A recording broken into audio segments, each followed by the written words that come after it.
तो ये बात है कुछ समय पहले की, जब मैं जंगलों में कैंपिंग करने गया था। जब घर जाने का समय आया तो मैं रास्ता ढूंढ नहीं पा रहा था। जब भी मैं एक रास्ते से जाता तो मैं उसी रास्ते में दोबारा आ जा रहा था। मेरे को कुछ समझ में नहीं आ रहा था, तो मैं पेड़ के साइड में बैठ के रोने लग गया ताकि कोई मेरी आवाज़ सुने और मेरे को इस भूल भुलैया जैसे जंगल से घर लेके जाए।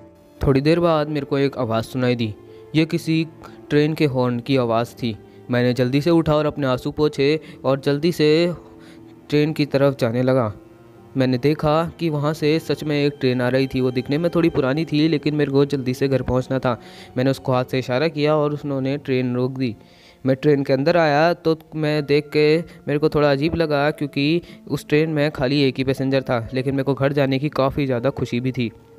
आगे एक पैसेंजर था जो एक लेडी थी। मैंने सोचा कि वो सफ़र से थक गई हैं और सो रही हैं, इसलिए उनका सर नीचे था। मैं उनके पास गया और मैंने उनसे रास्ता पूछने की कोशिश करी। तो मैं उनको देख के काफ़ी ज़्यादा डर गया, क्योंकि उनने इतना बड़ा मुंह खोला और उनके बहुत ही नुकीले दांत थे और चेहरे में बहुत ज़्यादा कट्स थे। मैं देखकर काफ़ी ज़्यादा डर गया और चुपचाप अपनी सीट में बैठ गया। थोड़ी देर बाद मेरे को घुटन महसूस होने लगी, इसलिए मैंने ट्रेन के खिड़की से कूदने की सोची। मैंने सोचा जो होगा देखा जाएगा। मैं ट्रेन की खिड़की से कूदा तो मैं वहीं पहुंच गया जहां से मैंने शुरू किया था, जहां मैं बैठ के रो रहा था।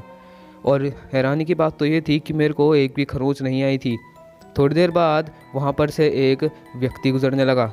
मैं उन अंकल से पूछा कि अभी अभी मैंने एक भूतिया ट्रेन देखी, जो आप अगर उस ट्रेन में जाने की कोशिश कर रहे हैं तो मत जाना, क्योंकि उस ट्रेन में बहुत अजीब अजीब लोग हैं और वो ट्रेन ठीक मेरे पीछे है, इसलिए आप उसमें जाने की बिल्कुल भी कोशिश मत करना। इतना बताने के बाद वो मेरी बातों पे हंसने लगे। मैंने उनसे पूछा कि मैं झूठ नहीं बोल रहा हूँ, वहाँ सच्ची में एक भूतिया ट्रेन है। तो उन्होंने मेरे को पीछे एक बार देखने के लिए कहा। फिर जैसे मैंने पीछे देखा तो मैंने जो देखा उसको मैं आज तक नहीं भुला पाया। वो ट्रेन जिसमें मैं पिछले 1 घंटे से सफ़र कर रहा था, असल में वो ट्रेन 2010 में ही चलना बंद हो चुकी थी और उसको बंद हुए 10 साल हो गए थे और उसके अब तो टायर भी गल चुके थे। उसके बाद मेरे को कुछ याद नहीं, शायद उन अंकल ने ही मुझे घर छोड़ दिया था, क्योंकि मैं तो बेहोश हो चुका था। तो कैसी लगी आपको ये वीडियो कमेंट सेक्शन में ज़रूर से बताना, और चैनल पर नए आए तो लाइक कमेंट करके सब्सक्राइब भी कर देना।